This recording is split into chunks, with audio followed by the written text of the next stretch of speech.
Okay.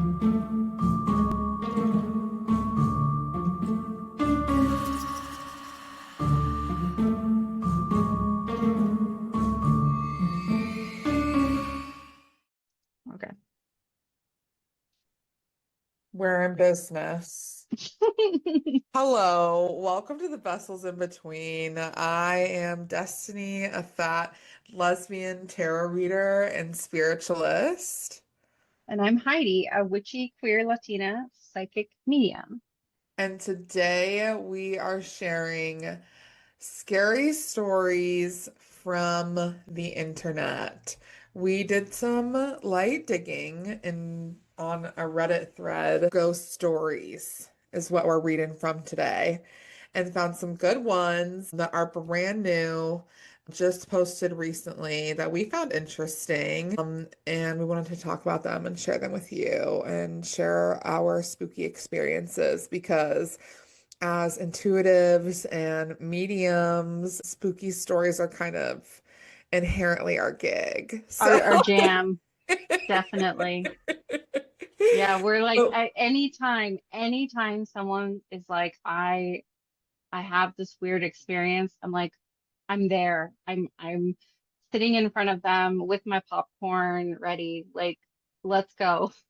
no, literally, I could hear people's ghost stories all day and I Yes. can experience them all day. And I feel like some days I definitely do. Constantly seeing flashes out of the side of my eye, swear Mm, somebody's walking, hmm 4 feet behind me and there's nobody there. But I Oh mean, gosh, I yeah. think that just kind of comes with the territory at this point. I think so. Yeah. Do you want to kick us off and read us your first story that you found? I'm eager to Sure. hear. This is titled, What's the Creepiest Thing You've Experienced While Completely Alone? I'll never forget what happened to me that day. It was a Sunday afternoon, nothing out of the ordinary. I was around 20 years old, just lounging on the couch like I always did. The TV was on, playing some random show I wasn't even fully paying attention to. I remember the sun filtering through the curtains and the room being warm, quiet, still.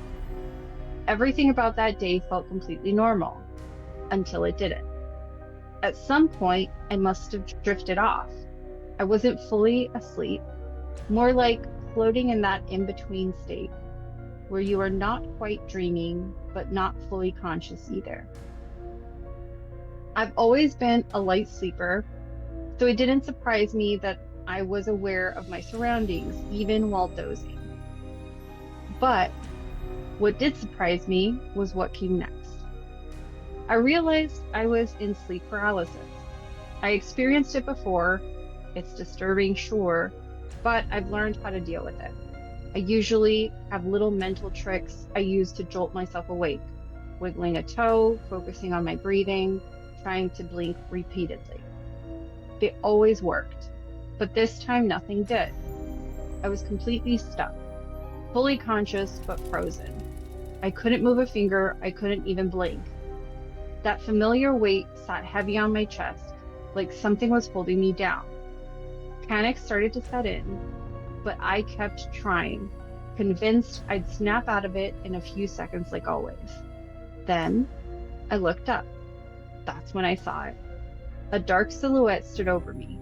No features, no face, just a tall, black shape that seemed to absorb the light around it. It leaned in, slowly, deliberately, until it was inches from my face. I couldn't hear it breathe, but somehow I felt it breathing, like it was studying me, feeding off my fear. It didn't move or speak, it just stared. I tried to scream, tried to move, nothing. I was screaming in my head, begging to wake up, begging for someone, anyone, to come in and shake me out of this nightmare. But I was locked inside my own body, trapped with this thing just hovering above me.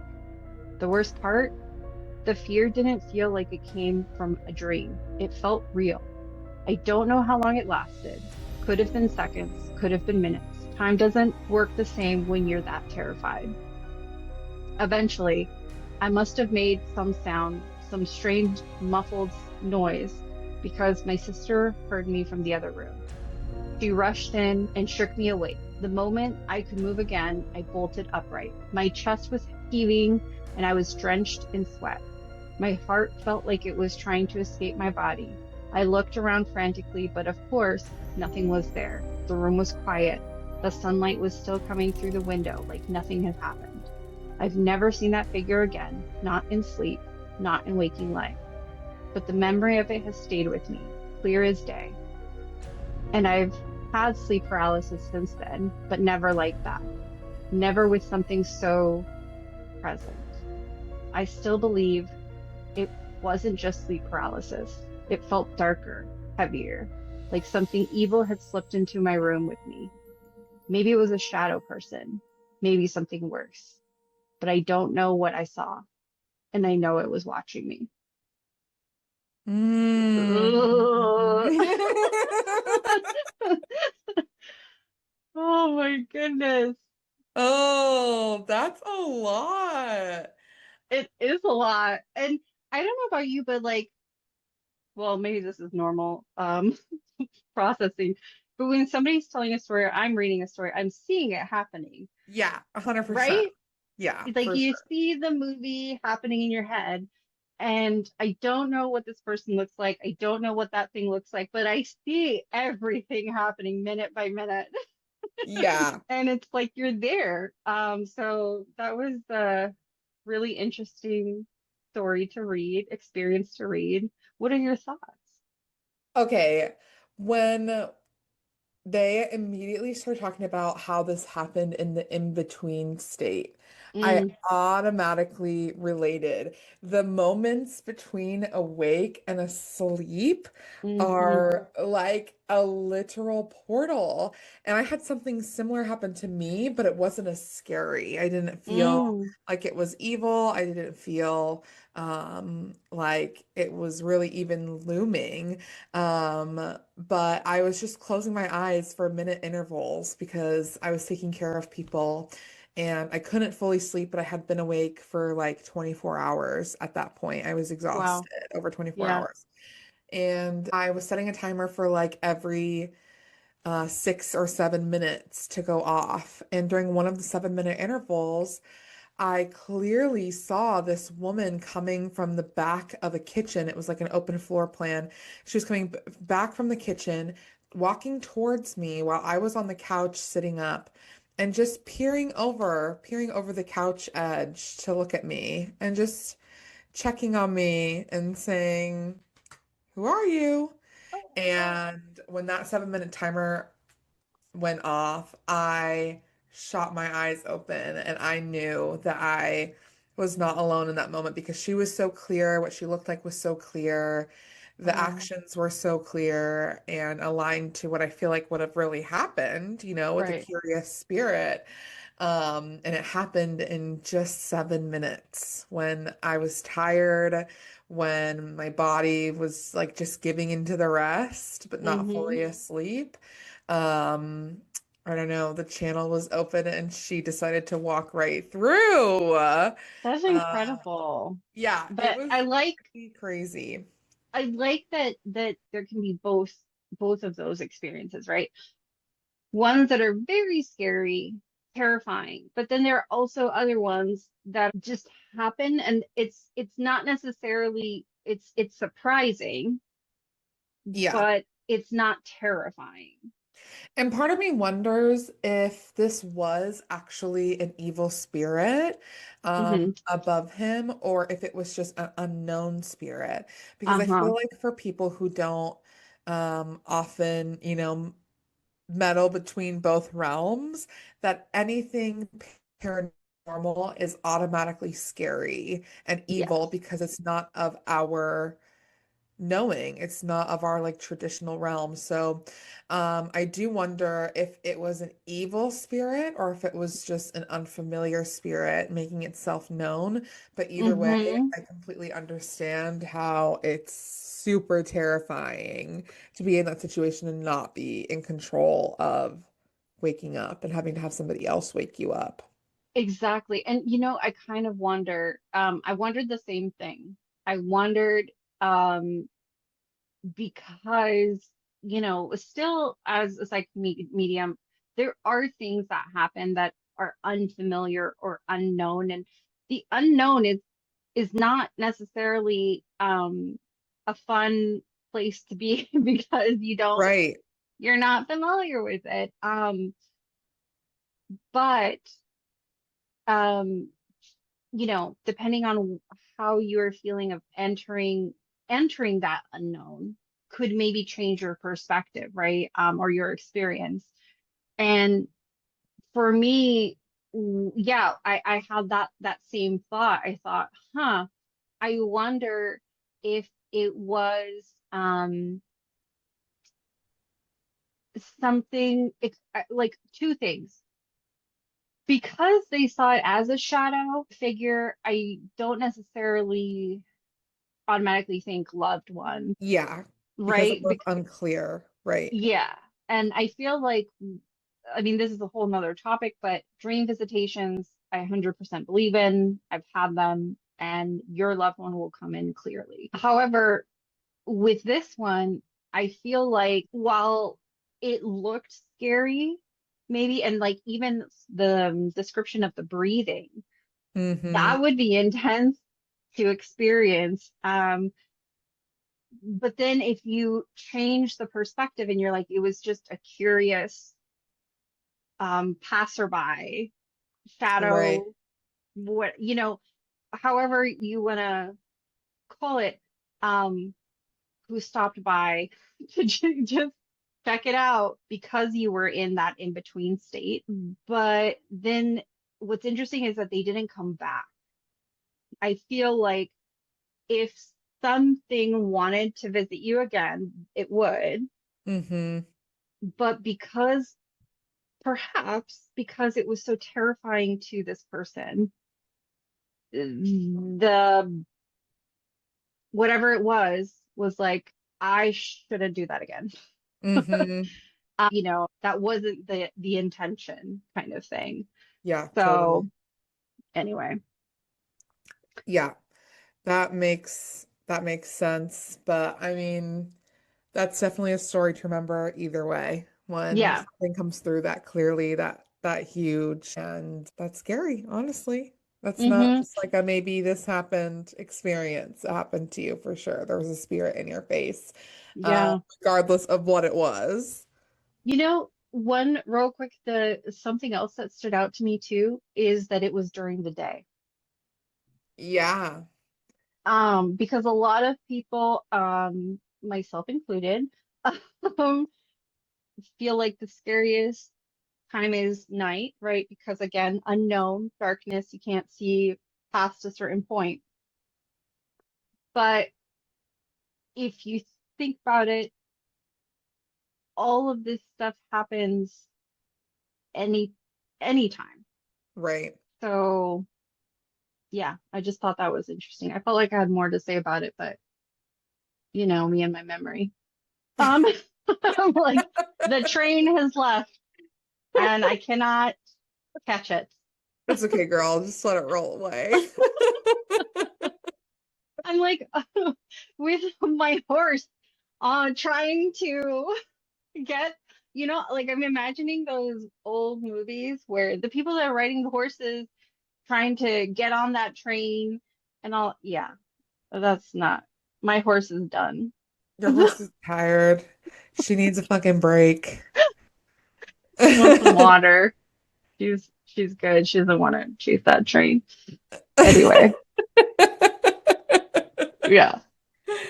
Anyway, let's hear this next one titled A Ghost Saved My Life. Oh. This person says, figured I'd give you guys a more wholesome, weird experience I've had.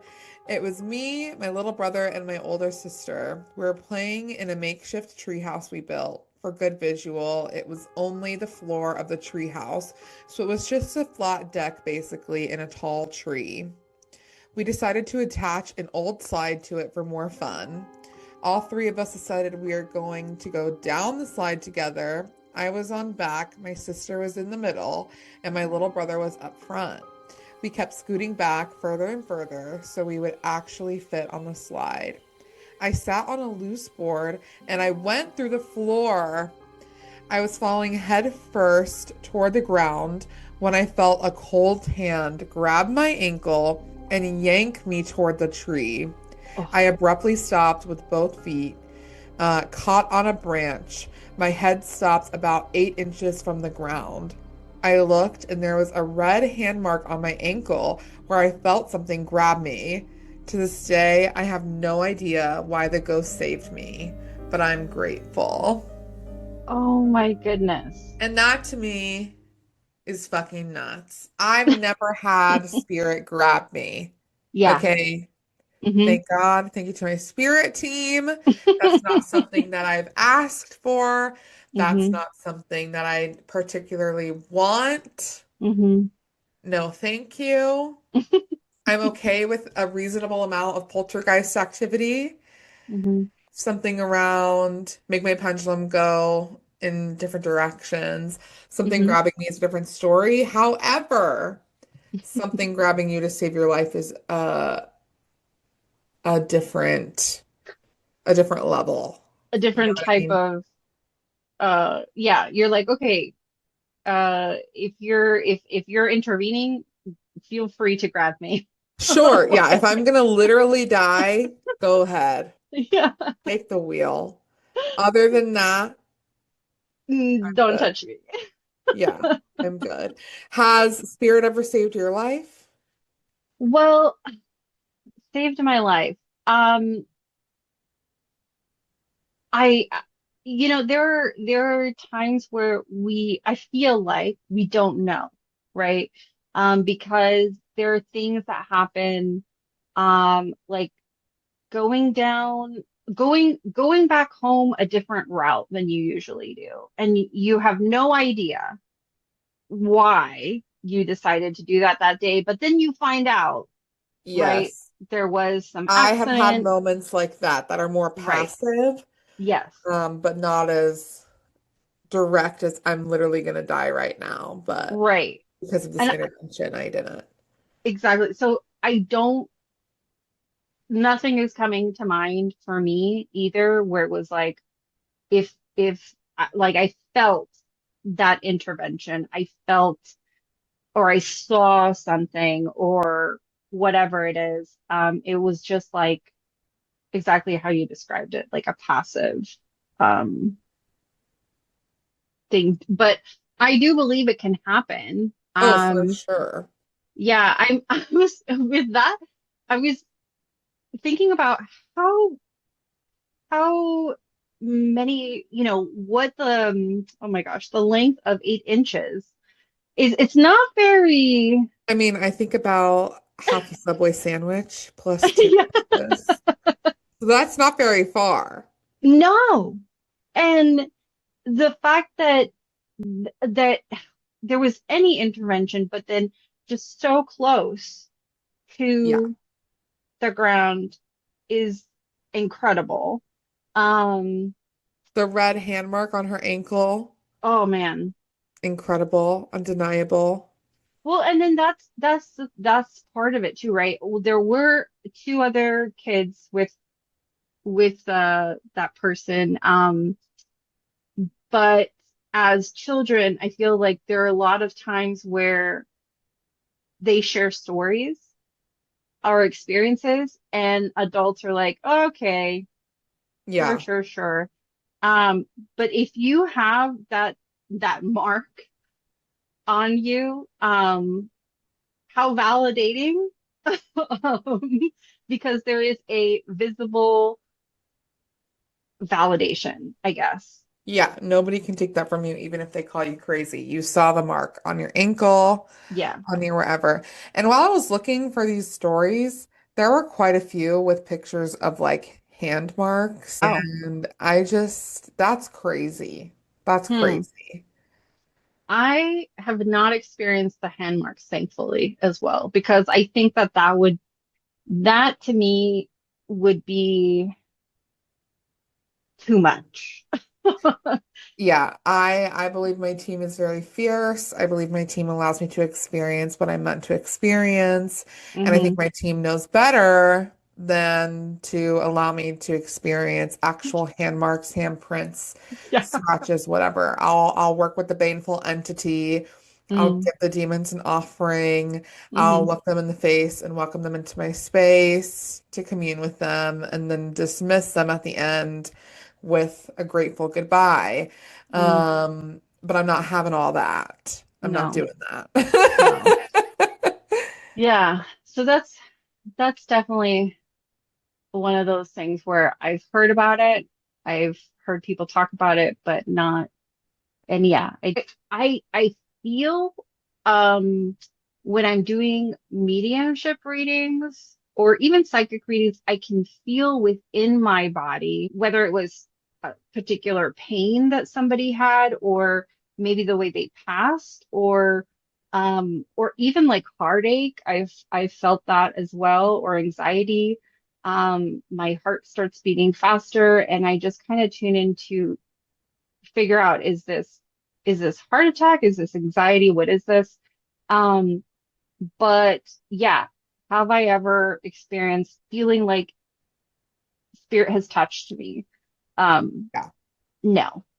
And I'm And like, thank God for that. I'm the yeah, and spirit I'm team. I'm good. I'm good. I don't need that. I'm so good.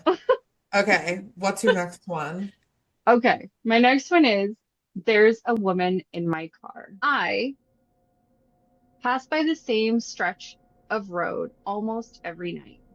For about 5 years, off and on, I kept feeling like someone was in the backseat of my car as I drove at night, Mm, always between 9 p.m. and 12 a.m.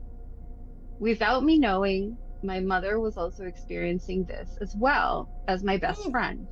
And Okay, already stop you there. If two people are feeling the same thing, girl, there's no denying it. yes, Sorry, continue. yes, no, totally valid. Yeah. Okay.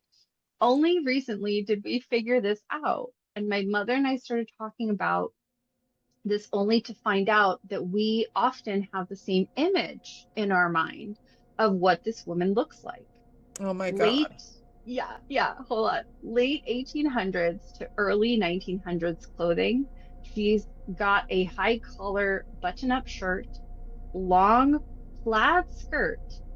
Her face is pointy, sunken eyes, aged features, but not older than 70. This is very specific. That is really specific. Like all like just the plaid skirt even. Yeah.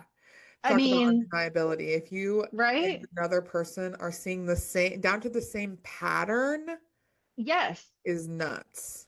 Yes.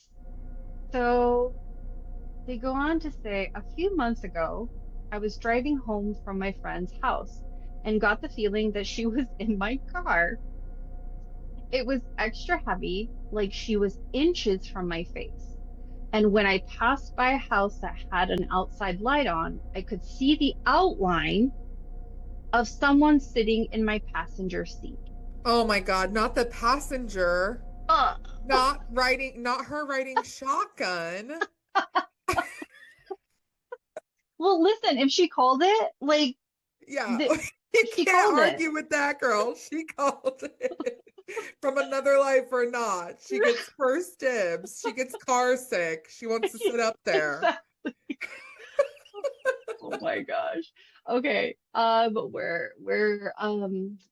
outline, yes, it was like a gray fog or mist. And then an almost clear face. And she looked exactly like how my mother and I described her. Oh my God. Now, because I do believe in ghosts, but I also believe in seeing faces in things that might not be faces, I made sure that every night that I felt her, I'd look and see if it had just been the light from the house. But there was nothing ever there. I I'm so haven't, dead. She said, "You saw me. Goodbye." yeah, yeah. I haven't felt her in a while, and I can't find anything about a death or records that are available from that time period to see if I'm actually seeing someone that once lived in the area. Yeah. So right now, it's just me driving by and hoping she doesn't jump scare me again. Oh my God. Okay, valid.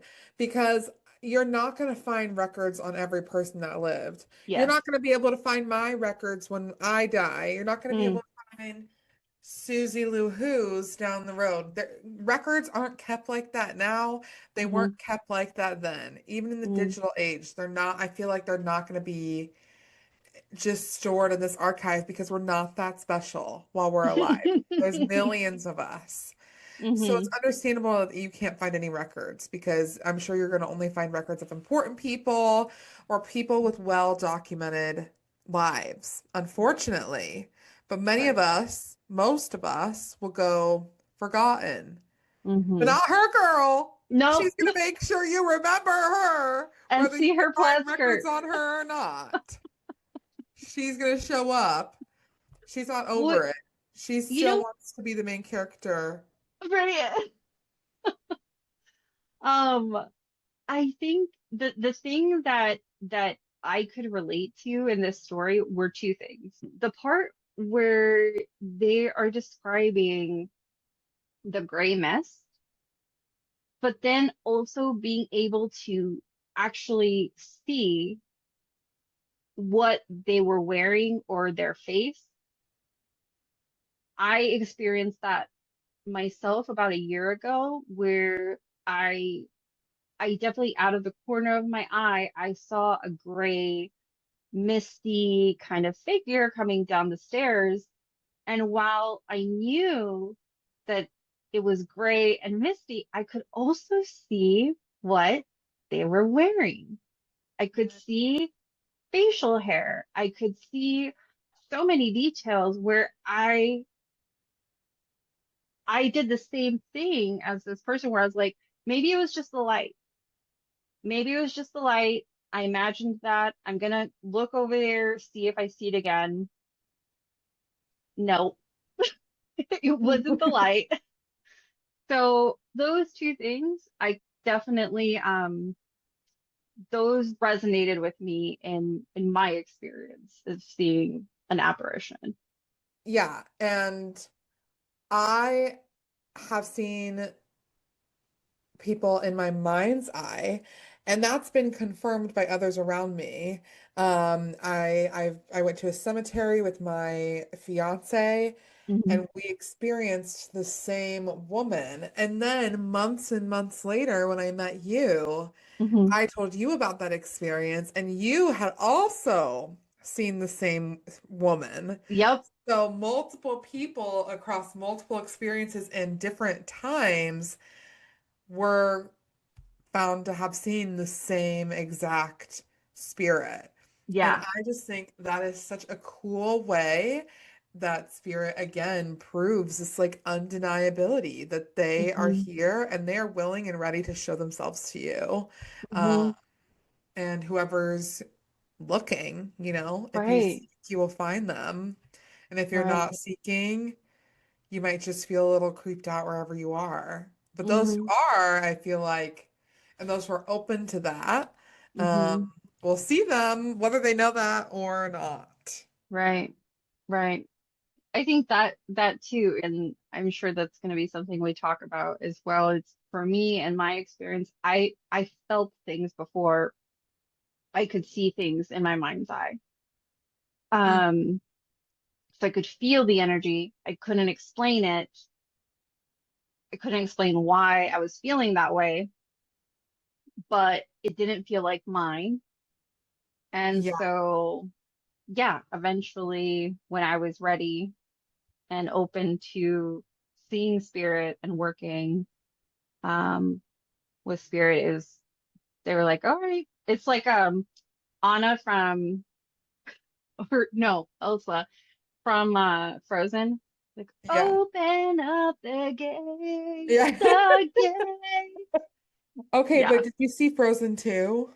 I did see Frozen Frozen 2 too. was so witchy.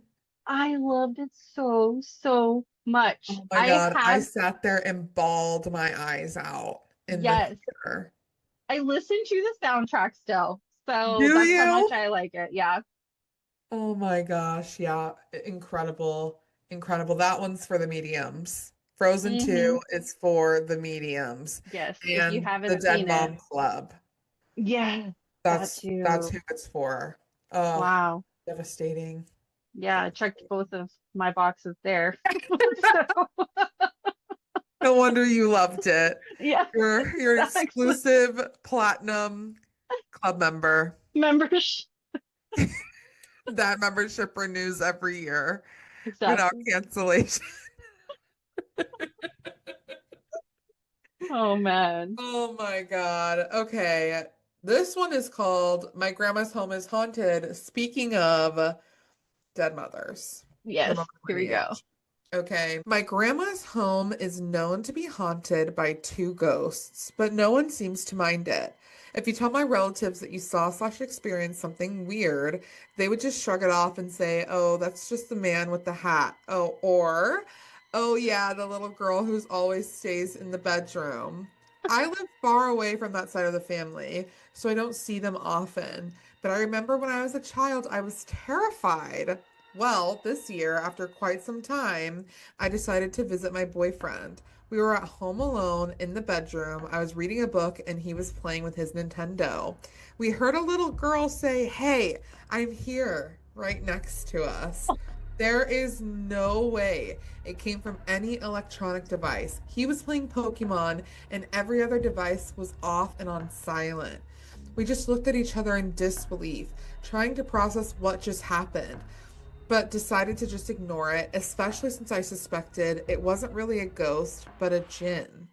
Following the next day, same scenario. We were home alone in the bedroom, this time watching a movie together. Then we heard a loud bang on the door. He got up, and soon as he came closer to the door, we heard other three loud bangs. I yelled at him not to open it and to just ignore it. The knob moved without being touched by neither of us. The Uh-uh. door didn't open, and trust me, I was about to shit myself. I told my boyfriend again to just come back to bed and ignore it. He was terrified, but decided to trust my gut. Well, we were supposed to stay for a week, but we decided to leave that afternoon. In parentheses, it says, sorry for the bad grammar. English is not my first language. That's okay. We all That struggle. is okay. Anyway, that's nuts. That's Uh, and crazy. there's something about the three knocks being significant.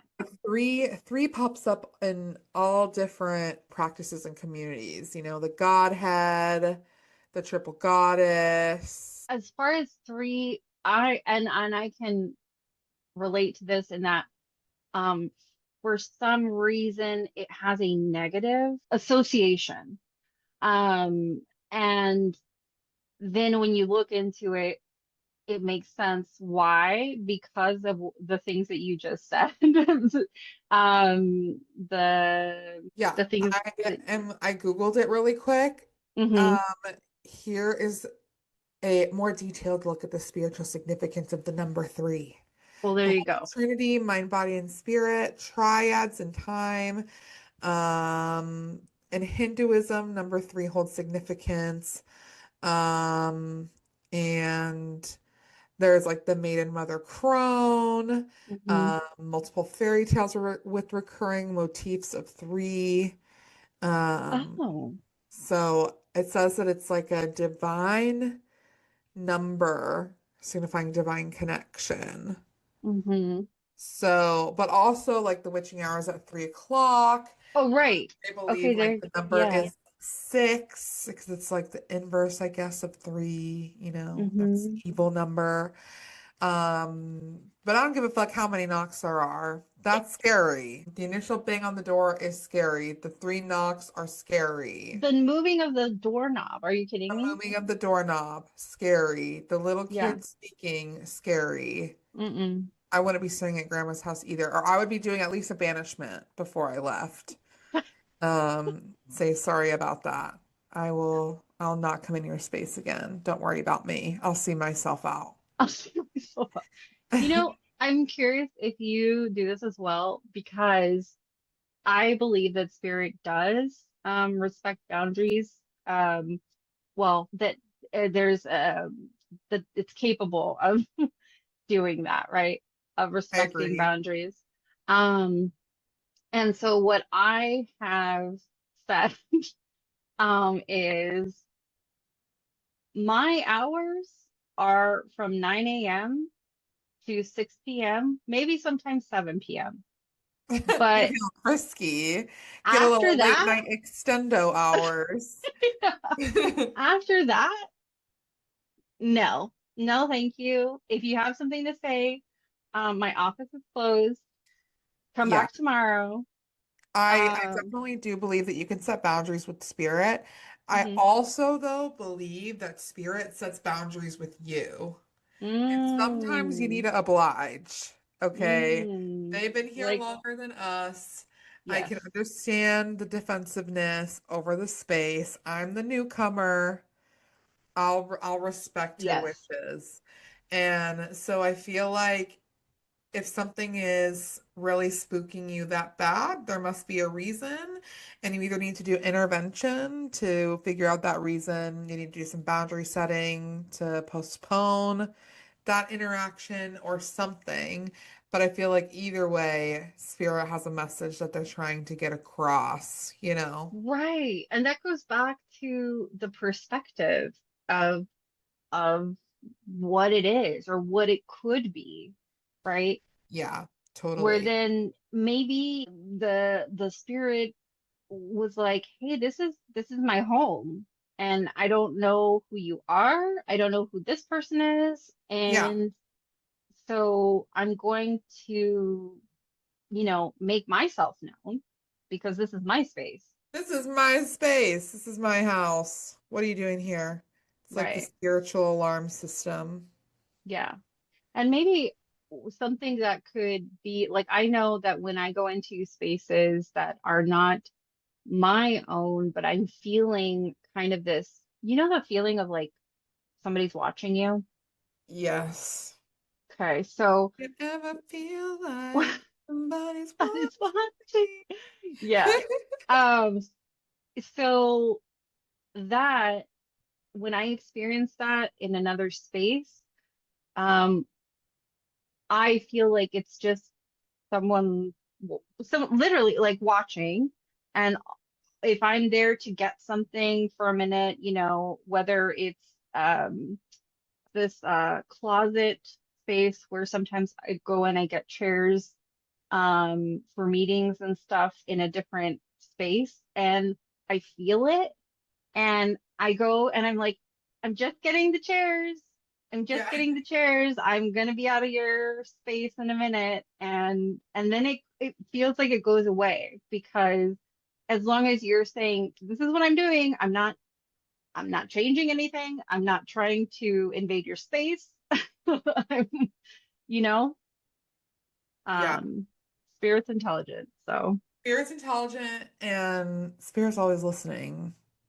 hmm. Ooh, ooh. If there's anything that we can take away from this episode, it's the Yes, spirits are always around you. So yes, don't be acting up.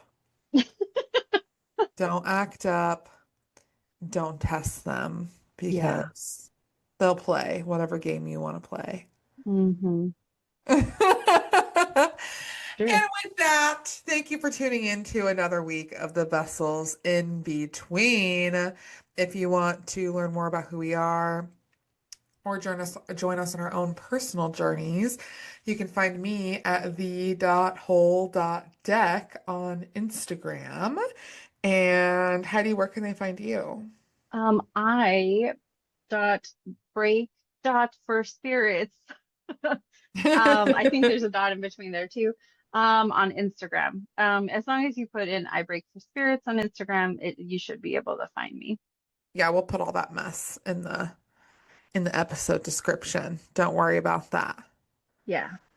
But in the meantime, remember that you You are are the the vessel vessel in in between. between. We'll perfect it Bye. someday. Bye.